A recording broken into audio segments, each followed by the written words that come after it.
welcome back. I'm the Book Guy, and today we're continuing our read-through of the Discworld series. Today we are up to book 11, which is Reaper Man. We are back to a death novel. Finally. It's going to be good. Now, before we talk about the book, let me just remind you of the rules for this video series we're doing as we read through Discworld. Number one, these videos are episodic because Discworld is episodic, meaning you can watch them in any order and it won't impact your enjoyment or understanding of the wider series. Number two, the videos will be non-spoiler. We're not going into specifics. But number three, this will be like a movie trailer where I will tell you a couple of key things about the book in order to get you interested in the hopes that you'll pick it up and give it a try. All right, sound good? Let's continue. Now, we are on to the second of the Death novels after Mort. Now, Death has been around. He's always around in the series. Hey, he's behind me, isn't he? No, he's always been a part of the Discworld series in every book, and this is the second time he's taking center stage. I'll just remind you the Death novels are Mort, then Reaper Man, which we're talking about today, Soul Music, Hogfather, and Thief of Time. Of course, Death is actually in 39 out of the 41 books at some point. Even if it's just a short little cameo, he's always around. But it's also worth noting, out of the 5 Death books, I do feel as though Reaper Man and Soul Music, there's very much a split in those books. There's a serious plot line and a silly plot line. It is a silly place. And the books sort of try to balance both of them, where the other 3 Death novels, I feel, are much more serious in tone all the time. The Death novels can have some of the most epic sci-fi, high-concept fantasy in the entire Discworld series. It gets really big.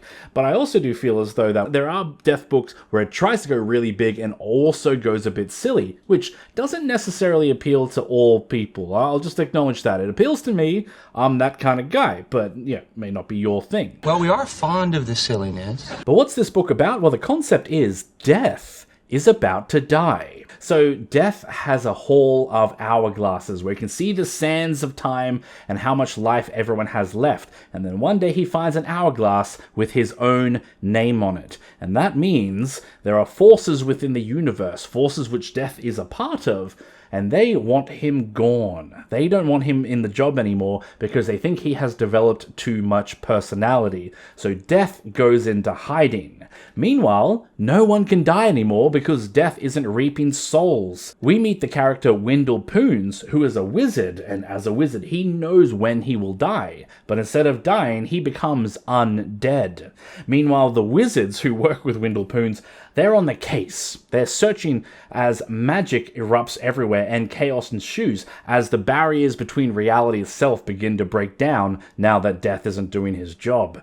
Meanwhile, while all this chaos is happening everywhere else in the world, a farmer finds a new hired hand who is unusually good with a scythe. Now, this book has 3 plot lines that sort of fixate around 3 different characters, and I think they're all pretty good, but you probably may think that some are stronger than the others, right? So the first plot line is Death, where he has to hide from the other great forces of the universe. So he becomes human, or at the very least lives as a human for some time, and he lives as a helping hand on the farm that's owned by the 75-year-old farmer, Miss Flitworth. So Death is learning about humanity. He's learning what it means to be alive, while at the same time he's fighting epic forces from beyond time and space. So his plotline is very epic and also very deep and reflective as he learns what it means to be alive and to be human. The second plotline is all based around Wendell Poons. So he is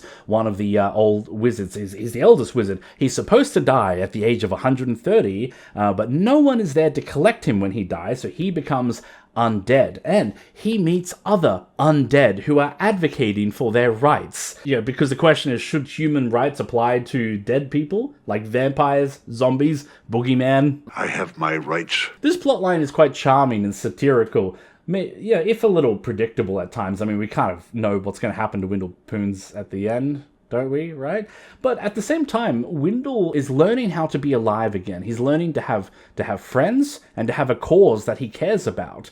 And so his plotline is also quite heartfelt. And the third plot line is about all the wizards at the unseen university as they try to figure out what the heck is going on with magic as reality starts breaking down. The wizards and alchemists and the priests and everyone's getting involved trying to solve this big magical mystery. Now, this plot line I think is probably the weaker one because it's really wacky and zany. There's all kinds of, weird antics ensue as they get up to their shenanigans. It's definitely funny, but it's also a little bit predictable because we know what's going on. They're trying to figure out that death has disappeared, which is something we know from the concept on the blurb of the book, And, while it is absolutely funny, I don't think it's going to be everyone's cup of tea. Now, this book actually has a lot of good character writing. I think from a character perspective, this is one of the stronger books because the focus is Death. Death is always a fascinating, relatable character and arguably Pratchett's best character writing, if not one of the better characters in all of fiction. With Death, we also have Windlepoons, our old wizard,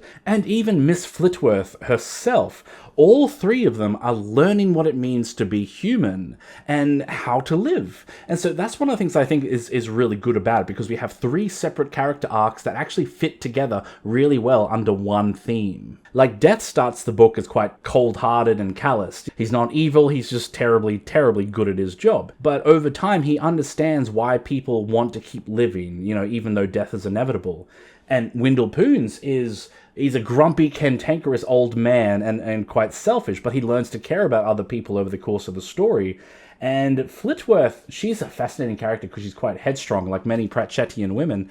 But she also is filled with regret. There's a lot of missed opportunities in her life and things that she wished had played out differently.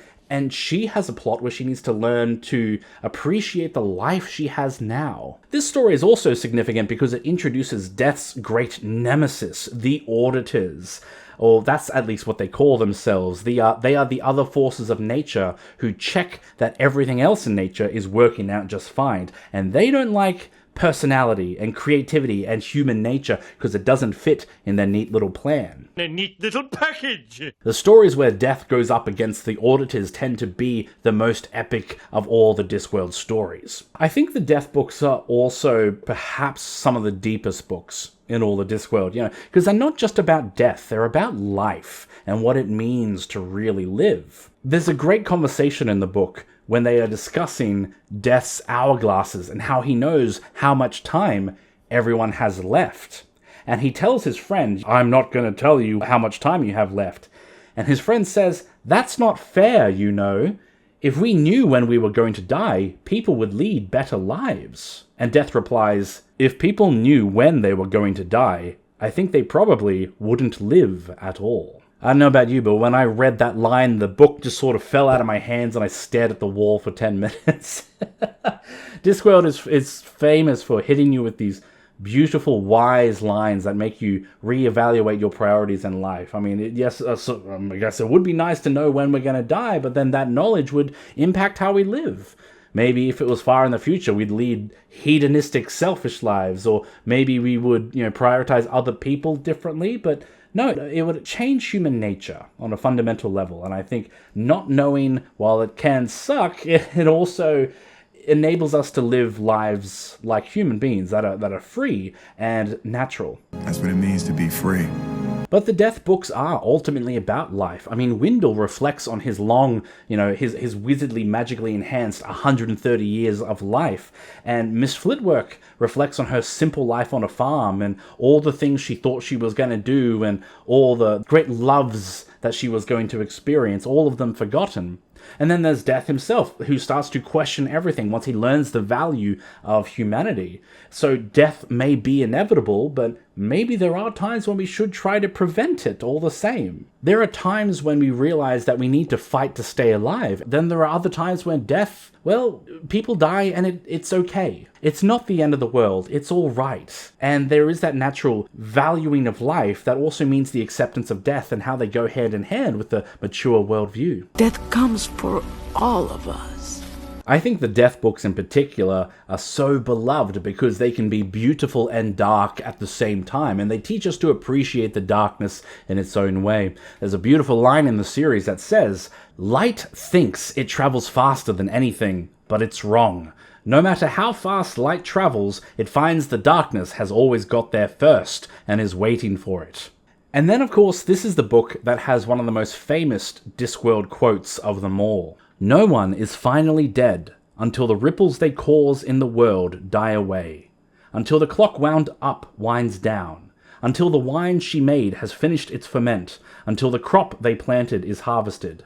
The span of someone's life is only the core of their actual existence. So I think the death novels for many people are a source of comfort to help with the grief of losing people, or even knowing the impending nature of their own demise, by acknowledging that what we have achieved in life can have longer repercussions, and that can be a good thing. This is also one of the reasons why I just want to talk about Discworld so much, because I think this is a series that has the power to bring peace and hope to so many different people. And I think it's why it's been such a beloved series, because people don't just read it for entertainment, they read it because it means something to them personally. Everyone has their own meaning that they project upon this, about the meaning of life and the inevitable nature of death, but also the acceptance of death. And that's what makes it a beautiful series. That's the power of art, that it helps us understand ourselves better. If I can leave you with any thought, it will be this: do not fear the Reaper. Alright, well, thanks for watching, guys. Coming up next, we're going to talk about Witches Abroad, the 12th book in the series, and that's a good one. That's all about the Hans Christian Andersen's classic fairy tales and the Brothers Grimm all mixed up in a crazy kerfuffle. It'll be good fun. Guys, if you want to support the work I do on this channel, I hope you'll check out my books, The Immortal Investigations, an urban fantasy set in the real world with monsters and magic. You can also check out my shop or my Patreon. Either of those, or any of those things, will help me keep the lights on around here. Or you can subscribe for free and see more book reviews like this. Guys, I hope you enjoy a good book today, and I hope it is a Discworld book. I'll see you next time. Bye.